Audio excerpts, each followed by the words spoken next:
ভগবান বিষ্ণু মন্দির ও সূর্যদেবের পূজা।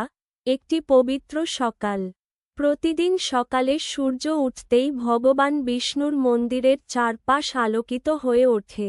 সূর্যের প্রথম কিরণ যেন বিষ্ণু ভগবানের চরণে নিবেদন করা হয়। হিন্দু ধর্মে সূর্যদেব ও বিষ্ণু উভয়ই অত্যন্ত গুরুত্বপূর্ণ দেবতা। সূর্যকে জীবনের উৎস ও শক্তির প্রতীক হিসেবে ধরা হয় এবং বিষ্ণু ভগবানকে সৃষ্টি, রক্ষা ও পুষ্টির দেবতা হিসেবে পূজা করা হয়। এই দুই দেবতার মিলিত উপস্থিতি যেকোনো মন্দির চত্বরে এক অনন্য পবিত্রতা আনে। প্রাচীন অনেক বিষ্ণু মন্দির এমনভাবে নির্মিত হয়েছিল যাতে সূর্যোদয়ের সময় সূর্যের আলো সরাসরি মন্দিরের গর্ভগৃহে প্রবেশ করে এবং ভগবানের মূর্তিকে স্পর্শ করে।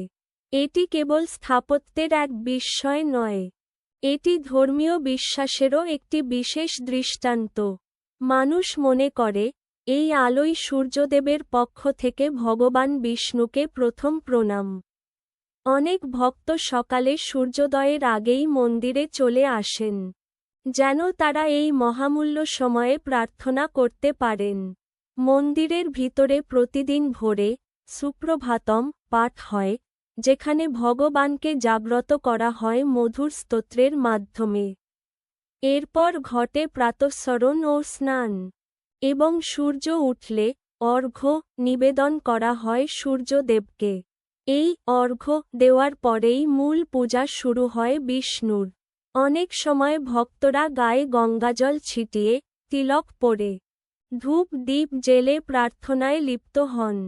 ভগবান বিষ্ণুর পূজায় সাধারণত ফুল, তুলসী পাতা, ফল এবং প্রসাদ নিবেদন করা হয়।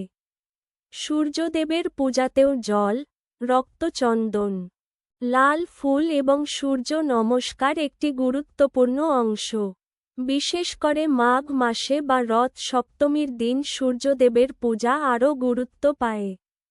আবার অনেক মন্দিরে মকর সংক্রান্তির দিন বিশেষভাবে সূর্যোদয়ের আলোকরশ্মিকে গুরুত্ব দিয়ে পূজা হয়।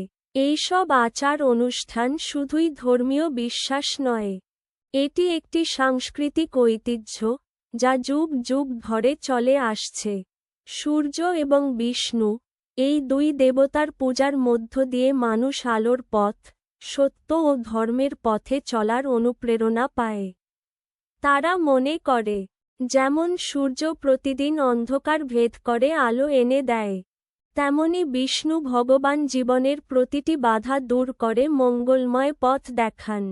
এইভাবে সূর্যদেবের প্রভাতের আলো আর বিষ্ণু ভগবানের মন্দিরে প্রার্থনা এক অপরূপ মিলন ঘটায়, যা ভক্তদের হৃদয়ে আনে শান্তি, ভক্তি ও আলো। এটি প্রতিদিনের একটি পবিত্র অনুশীলন, যা শুধু আধ্যাত্মিকতা নয়, জীবনের ইতিবাচকতা গড়ে তুলতেও সহায়ক।